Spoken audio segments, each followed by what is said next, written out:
ಕಥಾಬುತ್ತಿ ಇದು ಆಯ್ದ ಕಥೆಗಳ ವಾಚನ ಯೂಟ್ಯೂಬ್ ಚಾನಲ್ಗೆ ಸ್ವಾಗತ. ಸ್ನೇಹಿತರೆ ನಮಸ್ಕಾರ, ನಾನು ನಿಮ್ಮ ಕಲ್ಪನಾ ರಾಜ್. ಈ ದಿನದ ಕಥೆಯ ಶೀರ್ಷಿಕೆ ಕೆಲಸ ಹೊರೆಯಾಗದೆ ಆನಂದದ ಹೊಳೆಯಾಗಬೇಕಾದರೆ.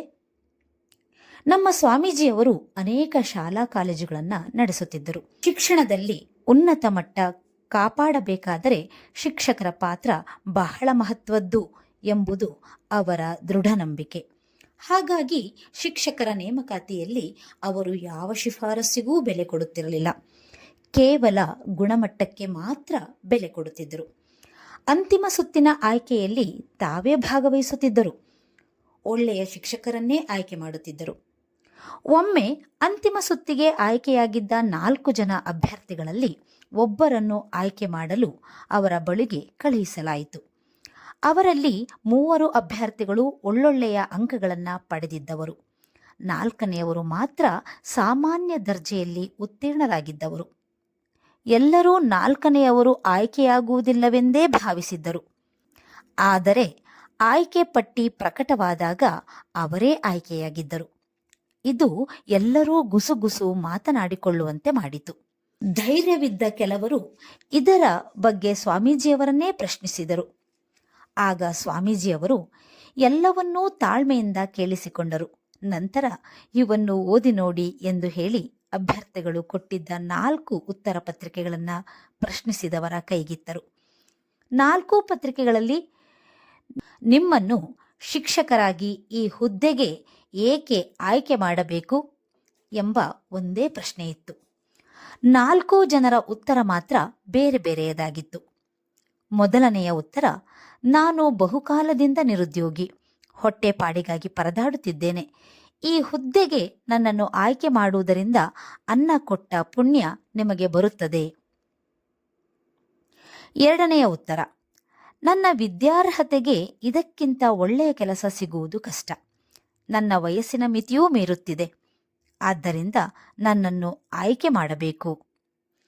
ಮೂರನೆಯ ಉತ್ತರ, ನಾನು ಸ್ವಾಮೀಜಿಯವರ ಜಾತಿಗೆ ಸೇರಿದವನು. ನನ್ನ ವಂಶಸ್ಥರೆಲ್ಲ ಸ್ವಾಮೀಜಿಯವರಿಗೆ ನಿಷ್ಠೆಯಿಂದ ನಡೆದುಕೊಂಡಿರುವವರು. ಈ ಕಾರಣಕ್ಕಾಗಿ ನನ್ನನ್ನೇ ಆಯ್ಕೆ ಮಾಡಬೇಕು. 4ನೆಯ ಉತ್ತರ, ನನಗೆ ಶಿಕ್ಷಕ ವೃತ್ತಿಯ ಬಗ್ಗೆ ಬಹಳ ಪ್ರೀತಿ. ವಿದ್ಯಾರ್ಥಿಗಳೊಂದಿಗೆ ಸಮಯ ಕಳೆಯುವುದು, ಅವರಿಗೆ ಮಾರ್ಗದರ್ಶನ ಮಾಡುವುದು ನನಗೆ ಇಷ್ಟವಾದ ಕೆಲಸ. ನನ್ನನ್ನು ಆಯ್ಕೆ ಮಾಡಿದರೆ ಶಿಕ್ಷಣ ಕ್ಷೇತ್ರದಲ್ಲಿ ಒಳ್ಳೆಯ ಸಾಧನೆಯನ್ನು ಮಾಡುವ ಅವಕಾಶ ನನಗೆ ಕೊಟ್ಟಂತಾಗುತ್ತದೆ.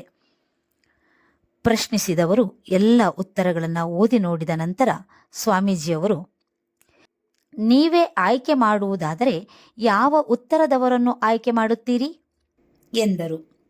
ಆಗ ಪ್ರಶ್ನಿಸಿದವರು, ನನಗೆ ಶಿಕ್ಷಕ ವೃತ್ತಿಯ ಬಗ್ಗೆ ಪ್ರೀತಿ ಮತ್ತು ಆಸಕ್ತಿ ಎನ್ನುವವರನ್ನೇ ಆಯ್ಕೆ ಮಾಡುತ್ತೇನೆ. ನಾನು ಅವರನ್ನೇ ಆಯ್ಕೆ ಮಾಡಿದ್ದೇನೆ. ಆದರೆ ಅವರು ಕಡಿಮೆ ಅಂಕಗಳೊಂದಿಗೆ ಉತ್ತೀರ್ಣರಾಗಿದ್ದರು. ಆದರೂ ಅವರಿಗೆ ವೃತ್ತಿಯ ಬಗ್ಗೆ ಪ್ರೀತಿ ಮತ್ತು ಆಸಕ್ತಿ ಇರುವುದರಿಂದ ಅವರನ್ನು ಆಯ್ಕೆ ಮಾಡಬೇಕಾಯಿತು ಎಂದರು. ಪ್ರಶ್ನಿಸಲು ಬಂದವರು ಕೂಡ ಸ್ವಾಮೀಜಿಯವರ ಮಾತಿಗೆ ಒಪ್ಪಿದರು. ಈ ಆಧುನಿಕ ಯುಗದಲ್ಲಿ ನಿರುದ್ಯೋಗಿತನ, ಹೊಟ್ಟೆಪಾಡು, ಜಾತಿ ಇವುಗಳು ಆಯ್ಕೆಯ ಅರ್ಹತೆಗಳಲ್ಲ. ಆಯ್ಕೆಗೆ ಮುಖ್ಯವಾದ ಅರ್ಹತೆಗಳೆಂದರೆ ವೃತ್ತಿಯ ಬಗ್ಗೆ ಪ್ರೀತಿ ಮತ್ತು ಕೆಲಸದಲ್ಲಿ ಆಸಕ್ತಿ. ಮಾಡುವ ಕೆಲಸವನ್ನು ಪ್ರೀತಿಸುವವನಿಗೆ ಕೆಲಸ ಎಂದೂ ಹೊರೆಯಾಗುವುದಿಲ್ಲ, ಆನಂದವನ್ನೇ ತರುವ ಹೊಳೆಯಾಗುತ್ತದೆ ಎಂಬ ಮಾತು ಅಕ್ಷರಶಃ ನಿಜ ಅಲ್ಲವೇ? ನಮಸ್ಕಾರ. ವಾಚನ ಕೇಳಿದ್ದಕ್ಕಾಗಿ ಧನ್ಯವಾದಗಳು. ಈ ವಾಚನ ನಿಮಗೆ ಇಷ್ಟವಾದಲ್ಲಿ ನಮ್ಮ ಯೂಟ್ಯೂಬ್ ಚಾನಲ್ನ ಸಬ್ಸ್ಕ್ರೈಬ್ ಮಾಡಿಕೊಳ್ಳಿ ಹಾಗೂ ಲೈಕ್ ಮಾಡಿ, ಕಮೆಂಟ್ ಮಾಡಿ, ಶೇರ್ ಮಾಡಿ. ಧನ್ಯವಾದಗಳು. ಕಥಾಬುತ್ತಿ ಇದು ಆಯ್ದ ಕಥೆಗಳ ವಾಚನ.